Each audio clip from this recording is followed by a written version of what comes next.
Guys, this episode we are talking about a newer movie, a movie that one of us was excited to see, one of us was not excited to see it, and then we haven't really talked about it at all since we've seen it, but I think that one of us enjoyed the movie and the other one did not, and we're talking about 2018's The Meg this episode. Yeah, I was. This one was on my radar for a long time because it's based off of a book that came out in like 1997, and I'm a huge Jaws fan. I even like Jaws 3. You know, that's like one of those ultimate beer and popcorn films. You know, it's just a fun one. Kick back and sit and watch that. I mean, I remember watching that like constantly back when I was a little kid when it was on HBO or whatever. You know, needless to say, when I heard that, you know, I heard somewhere on the radio about this new book that they were going to turn into a movie called The Meg, and I might have even heard an interview or two back in the late 90s from the author. And anyhow, I was really excited about it, and every time something would happen, you know, it would be like one of those films that they'd get started and then something would happen. They'd have to like stop production, and it never really got off into production until now, finally. And now it was released. Was it last month it was released or this month? No, it was this month. Yeah, like 3 weeks ago. Yeah, I think something like that. Yeah, sometime in early August, I think it was. Yeah, so I've been waiting for it for a long time because I don't know. I'm a shark guy, but you know, to me, it's like all the shark movies out there outside of Jaws are just, in my opinion, terrible. Even the ones that a lot of people like. Now, have you heard, speaking of recent shark movies, so another newer film that you didn't enjoy from last year or the year before? I don't remember now. I mean, but it's relatively new. That 47 Meters Down, the one with Mandy Moore in it. Yeah. So supposedly, not only did that get greenlit for a sequel, supposedly the sequel for that is already filmed, and it's going to come out next year already, I guess. Oh, wow. Yeah, I did not. I saw that last fall, I think it was, on Netflix or whatever, and, you know, it was just okay. It wasn't like anything I'd never go watch it again. Whereas, you know, Jaws, I always go back to that one. And even the sequels. Even Jaws the Revenge, as terrible as that movie is, and it's terrible. I can even get myself to sometimes sit back and say, I'll watch Jaws the Revenge, not because it's a good movie by any means. It's a horrible movie, but I guess it's just kind of one of those.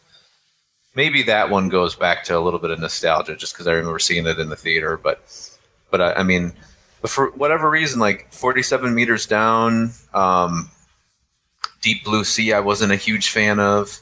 I mean, I didn't think it was terrible. I thought that was probably the best post-Jaws shark movie. But what was the other one? The Reef. I didn't like The Reef. The Shallows, and you know what? The recent one. Maybe it's The Shallows. I'm thinking that's the one where she's on. No, The Shallows. I don't think I saw that. Or is that the one with the sharks going into like the? I know there's a movie like where there's sharks and they're like it looks like something sank and it's like they're like swimming around in like a kitchen or an office. That's Open Water. Mm-mm. Is that what you're? Not Open Water. Open Water actually was okay. I thought I saw that in the theater too, but it's nowhere near the caliber of Jaws. But just for suspense and all that, I thought that was okay. But I don't even know if I'd consider that a shark movie. But yeah, The Shallows is the one with what's her face, Ryan Reynolds' girl. It's the one where she's like the surfer and wherever it is, and oh, that's what I was thinking. Then yeah, I thought that was The Reef. That's not The Reef. No, that's The Shallows. Yeah, where she's like in real shallow water and she gets like whatever, like cuts her leg or something and gets stuck on a rock, and then there's like the great white, like pretty much in the, at the shore, and she can't get to the shore kind of a thing. Yeah, I did not like that movie. That was another one that I gave a shot to just to see. That's the one I was thinking of. There's another one out there where I don't know what it like. Shark Night, I think is what I'm. Shark Night in 3D or something like that. It's some goofy off the wall. Okay, so Shark Night in 3D just sounds like a horrible name. That was one of like the bigger. I mean, not B level like sci-fi channel shark movies like Sharknado and all that crap. So anyhow, yeah, there's been a ton of shark movies out there, and there's some even some older ones that actually, it's funny you bring that up because I was looking them up today for some reason. There's like Mako, the Jaws of Death, which back when I was little and I had a crazy Jaws obsession. I mean, I pretty much saw all the terrible killer fish movies, and that was one of them. That one I haven't seen in years, and I remember it not being very good. There's another movie called Great White, I guess, that was such a huge ripoff of Jaws that it I guess it got banned or something where they can't play it. Yeah, yep. Yeah, that's the one I was thinking of that yesterday, and for some reason I was thinking that it was Grizzly that was that one, but it wasn't. I think it was Great White because in the late 70s era, early 80s, there was two really genres in the horror realm that were getting a bit of a boom, and one was the Jaws rip-offs, and then the other one would have been the slasher movies that were coming to be. And so there was Grizzly and Great White, and a movie that we were just talking about the other day off the air a couple weeks ago, Barracuda. Mm-hmm. So many of those, Piranha, all those, what was it, Gator or Alligator or whatever. Alligator, yeah. So many of those rip-offs. But the reason why I wanted to cover this movie is because we kind of have been going towards, if you're a regular listener of the show, we really have kind of been drifting towards the beer and popcorn type of movies on the show. That really seems to what we've been gravitating to almost every episode. But this particular movie, The Meg, is one of those that when you were first telling me about it last year or the year before, that it's finally going to happen, because like you were saying, this is one of those movies that the book came out in 1997. And have you ever read the book? I tried to read the book. It's one of those really long, boring books. I wasn't really able to get through it.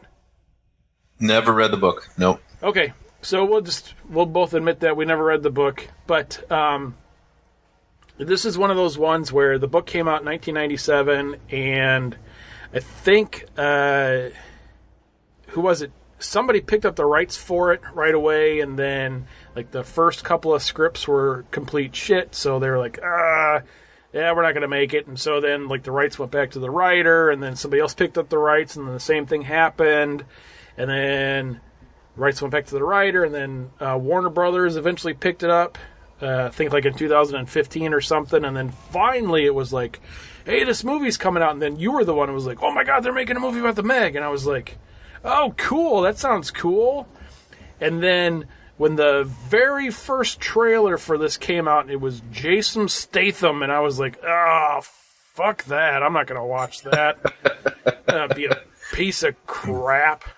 And then you were still all oh, it's going to be great, it's going to be so cool. And I was ugh. And then, I've talked about before on here, we have a little mom and pop movie theater in town. It's $4 to get in, and then popcorn and soda and stuff is relatively cheap. So it started here opening night. So that was maybe last weekend or the weekend before. I don't know. It's been here the whole time. And then we had stuff going on, so we couldn't make it to it on opening weekend. I think it came out last weekend. So I told you, I was well, if it sticks around till next weekend, maybe we'll go see it. And then my oldest daughter, whose name is Megan, she was all oh, we had to go see it because they named a shark after me, ha ha ha, kind of a thing. So yeah. We finally went and saw it, and by this point, it'd been out for a week or 2 weeks or whatever, so I'd read some stuff on it, and I kept reading oh, this movie knows exactly what it is. I was all right, whatever. So we'll go see it, and we go in, and I'm oh, this is going to be so stupid. I don't even know why I just spent, between the 2 tickets and the popcorn and the soda, I would just spent $20 to go see this movie. It's going to be ridiculous. Turns out it is exactly what they said it's going to be, and to my surprise, I found it, for the most part, highly enjoyable. Awesome. I'm surprised about that, though. That's funny. So now, I will say this, that this is in no way, shape, or form a horror movie. It is, it's, if you look it up a couple of different places, it is listed as a science fiction thriller. I would probably maybe throw the science fiction thriller out. I would say it's definitely an action movie, maybe a little bit of a suspense movie in there, because there was definitely a couple of jump scares. Oh, yeah. But it is exactly kind of how the trailers portray it to be, and anything you would expect with Jason Statham in it. It is Mission Impossible meets Piranha meets Sharknado. Yeah. With a little bit of Jaws flavor sprinkled in there. Yeah, you know what? Speaking of Piranha, I just want to say this real quick, is like, in terms of all the rip-off films of the Jaws movies, Piranha, the original Piranha from back in the late 70s, that was actually probably my favorite. I just thought, and that alligator movie, but we'll just talk about Piranha for now. That first Piranha movie was actually really enjoyable. And when that that remake came out, in the early 2000s, I was really excited about that as well. That one was a big disappointment for me. And that one actually had that one was super, super gory, and it was like, almost like an X-rated movie. It was so gory. But like, that movie kind of, like, the Meg sort of reminded me of the tone of that, only like a PG-13 version of it. And I should say, too, when I say, like, Mission Impossible meets Piranha, I'm talking about the remake of Piranha, not the original one, too. I should clear that up, because that was what I was thinking of when I saw this. It's almost like, I think that, like, this movie, while there was definitely some, like you had originally told me, like, oh, they just kind of pulled a Psycho remake on some of the scenes from Jaws. It was almost shot for shot with a couple of the things. And while I picked up on those as well, this to me, and I think you had said this too, it kind of had the sci-fi feel to it. It did. Sci-fi channel feel. And that to me is where this movie really probably came from, more than like, oh, hey, let's make a shark movie to compete with Jaws. The people at Warner Brothers, I think back in 2015 or whenever they finally picked this up, were probably like, oh, that Sharknado movie is such a hit. Let's make a big screen version of that. And they went, okay, yeah, let's do it. You know what? And that's exactly what I see too, is basically, all those sci-fi shark movies, Sharknado, shark versus whatever. I mean, there was some ridiculous thing I saw just the other day, anyhow, like all those really terrible CGI movies that they have on sci-fi. Basically, they're like, well, we could do a really good version of that. We're never going to make another Jaws, so let's have a somewhat of a serious tone, but let's just make it a full out action movie like that, and let's get an action star to play in it. So that, obviously they get Jason Statham. And I guess, like, my opinion of this is, I was hoping for something. Now, I never read the book, so I don't really know this, the characters and all of that, but I know the tone of the book is definitely like a serious tone. It's not like an action movie, I guess you would say. It's more of like, it's kind of like, I would assume, and I could be wrong, but I would assume it would have the tone of like Jurassic Park, which is sort of a serious kind of scary tone to it. And I was hoping for, before Jason Statham was signed on to it and all that, I was hoping for that. Like, they would give it a bit more of the credibility, like the original Jurassic Park, where it was sort of kind of this scary idea, and like, there's this beast that's underneath the, deep in the ocean, and they find it. It's this prehistoric shark, but they really they go so far out into the action. And I understand, they need, from a business perspective, that makes more sense. But I don't even know if they would have been successful with it that way. I do know that Eli Roth he was right before whoever the director is now. I forget his name, but Eli Roth was originally signed on to the movie, and it was going to be 100% gore fest. And I don't know that he would have done a great job with it, per se. But at the same time, I would have liked to see where they would have taken it, maybe going a little bit more dark, a little more serious. It doesn't even have to be a full-on horror movie. And I guess ultimately, that's probably there was that disappointment throughout in my mind, just knowing that, well, this is kind of like a watered down action movie with a shark, and that I accepted that, and I knew that going in, but it seems like they could have done something better. It's just funny because I was so this is going to be so bad. Well, that's probably why you liked it so much, is your expectations were so low. You're probably right. So maybe that, come in a couple of months here, maybe there'll be another movie that I'll really like. You never know. That's why I got to start lowering my expectations big time. Yeah, you do. But, this movie, it was, it was just over the top. And the only complaint that I have about this movie is there was a part of the movie where it did seem like it was like, oh, okay, so that's the end. And then it was like, oh, nope. Now we're going into another, now we're going into the, whatever. Now we're going into the fourth part of the story. And so, then it was another half an hour or whatever to the movie. Yeah. And I didn't stay till after the credits, so I don't know if there was anything after the credits. But, they didn't really leave this up for a sequel at all. But the only thing that I was thinking of yesterday and this morning about this is that the story, and we won't give it away, it just came out, so we won't really give anything away. No spoilers, I don't think. But the only thing I will say about it is that they could have split it up, I think, into two stories, if that makes sense. I don't know if you're exactly or picking up exactly on what I'm throwing down, but I really thought that the first part of it could have been one story, and then you could have maybe had, like a wow factor right at the end, and then had that be maybe another movie. Are you talking about the? I'm trying to figure out how to say this without spoiling it, but the kind of the surprise where. Yep, exactly. Yep. Okay. Yeah. Yeah, I kind of get what you're saying.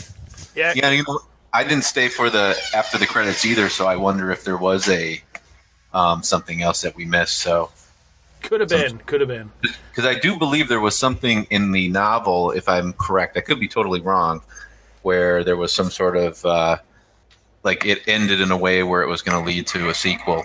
Well, I think in the novels, I think there's 4 or 5 of them. I think. Yeah, I think there's quite a few, Yeah. and then they go into different sea creatures. Oh, see, I didn't know that. Well, that'd be cool. Maybe they'll just do a what they're kind of doing with the next Godzilla movie is, this, where the Meg came from. Maybe then they're going to be like, oh crap, all these other monsters were there too. Well, they had the squid, which is in the trailer too. Which that was a cool scene, but there definitely was a couple of but I think I was telling you this too, in 47 meters down. I don't know how. I'm sure that those people, when they were in the water swimming around, I'm sure that they really weren't nowhere near 200 miles off of the coast of China. Right. But, man, in 47 meters down, where she's swimming in that just pitch black area of the water. Oh, I don't know how anybody could ever do that. And I don't, I can swim very well, but there is something about not being able to see the bottom that just freaks Yeah. me out. And so, like, when you are like, Oh, like where you're like a mile or in 2 miles, or I think in this movie at one point they said what, like 6 miles deep or whatever. Man, I don't know how you could swim in that water. yeah, no kidding. Ugh, it just gives me the willies just thinking about it. And I will say one of my okay, I really thought that the design for the Meg was really really cool. I thought they did a really good job. It's got kind of like it looked like it had kind of gone through. Here's kind of a interesting thought, I guess, is like like the dorsal fin was all like beat up and there's like a lot of scratches and stuff on it. It's supposed to be a fish that goes all the way back to prehistoric time. But obviously, it's not like it would have survived thousands and thousands and thousands of years. I mean, it's like, so it must just be a very old shark, and that's why it was kind of worn out looking and beat up. But I did think the design was cool. But one thing I will say, and this is like, well, first of all, the CGI for the shark, for the most part, was really good. But there were some scenes that, again, it kind of like, yeah, that's a kind of cartoony. I didn't really, and I will go back to it. It's like that giant fake mechanical shark in Jaws. Although when you look at it and you compare it to a real shark, you're like, yeah, that's not a real shark. To me, it's just a lot more scary. I don't know. It's like something scarier about seeing this fake shark coming at you than like this, like animated cartoony shark that can, go real quick angles and I don't know. It's just, and I will say this too. There were a few scenes like during the final chase scene underwater where the shark was chasing Jason Statham, where it reminded me of the shark in Finding Nemo. So, but again, I get what you're saying. It was an enjoyable film. I didn't leave like saying, "Wow, that was terrible." There was nothing like that, and I knew going into it that it wasn't going to be quite what I had hoped for. But at the same time, yeah. So I walked out saying, yeah, it was fun. It was enjoyable. It was like an hour and a half or 2 hours or whatever of a little escape, and that was fine. So, but I guess my biggest complaint about the film is that it could have been much more, in my opinion. It's like the studios decided to go a totally different direction.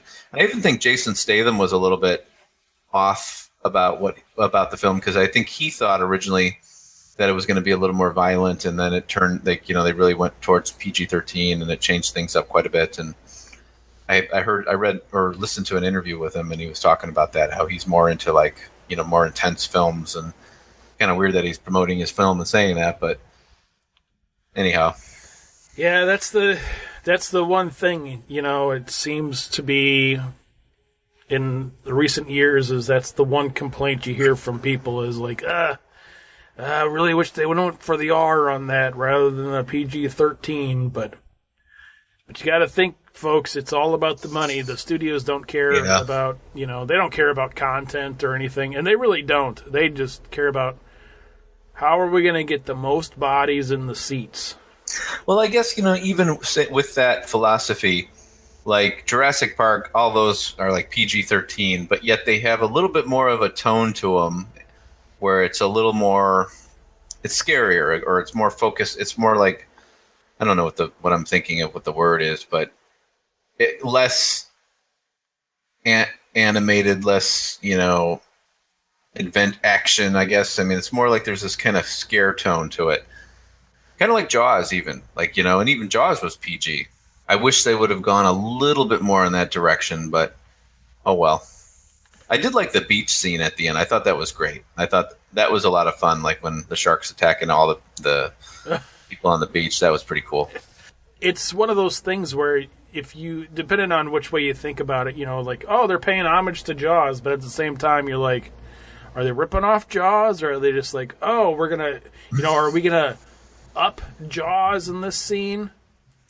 Well, yeah, and the reality of Jaws, which is so bizarre, is that it really is kind of the definitive shark movie. Like, you can never, like, it's just like it cannot be topped. It's bizarre. It's like, yeah, you can do another shark movie, but you're never going to have the impact that Jaws did, that it had on all those people that summer when it came out, I mean, from the theme to the way they filmed it to, I mean, there's never going to be a movie about a shark like that ever again. It just can't happen. I wonder if, and they probably never really tracked this that well back in the mid-'70s, but I wonder if Jaws actually had an impact on tourism at like beaches. I think it did have a lot of impact on like swimmers and things like that. I know that, yeah, it definitely. I mean, again, too, we got to think as well is that era, that time period. You know, there was nothing like it beforehand, and you know, film had a big impact on people, and they go to see this film. It was kind of similar to like The Exorcist. Like that's another movie where there's never going to really be another movie about an exorcism that tops the original.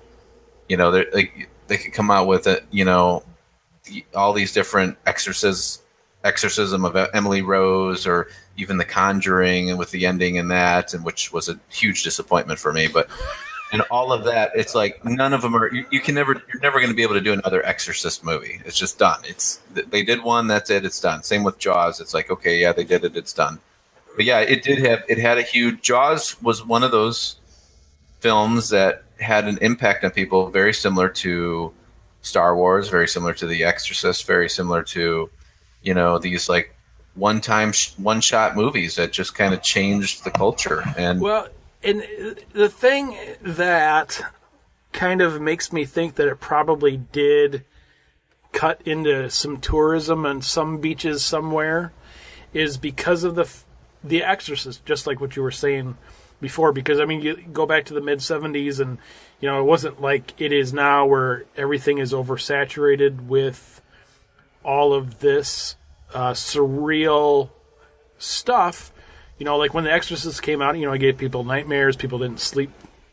You know, kids crept into beds with their parents for weeks and slept with the lights on and all that stuff. And I would assume Jaws probably had a similar effect, because probably a lot of people back in the mid-'70s couldn't get it out of their head that wasn't real. That, right. Oh my God, if I go in the water, there's going to be a shark. It's going to eat me. Well, I mean, and yes, that does happen. You know, don't. But I'm saying, you know, nowadays, like myself, I would assume you are the same way, and I'm sure there's a lot of other people. You can watch a scary movie, and yes, it might scare you, but when it's over, you still can go into the basement and change over the laundry without freaking out, or going outside and putting the trash in the trash can outside or something without being like, oh my God, is Jason going to get me? You know what I mean? I mean, it's right. I think it's kind of evolved a little bit to whereas, you know, I don't think people went to see the Meg and be like, oh my God, I cannot go swimming today. Right. Yeah, it definitely didn't have. It's not going to, and they knew that going in that they weren't going to have that type of impact. I would say, for myself, I give the Meg, oddly enough, because I can't believe I'm saying this because I never thought I would say this, but I'm giving the Meg a thumbs up.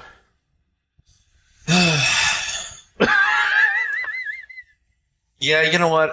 This is a tough one because, again, this is a project that had been going on for a long time. So, you know, anytime there's something that, you know, you're like, oh, cool, this is going to be coming out soon, this idea and all that, and then you kind of build up in your head what it should be like, and it then when you find out how they're going to do it, then you're like, oh, that's not the direction I was hoping. And again, even I'm not even like I've never read the book, so it's hard. I've just heard about it, so it's like hard for me to say I was ever a fan to begin with. But I definitely a fan of the concept. But at the same time, I'm going to have to go ahead and say I'll give it a thumbs up, just because for what it is, it's enjoyable. Of the episode. Yeah, I mean, it's not a terrible movie by any means, and it's a good escape film. But again, like, if you were like me and had hopes that this was going to be something else, then you're going to be sort of let down. But at the same time, you'll probably watch it and be like, yeah, whatever, it's fine. If I really want to, like, the best shark movie, I'll just go watch Jaws.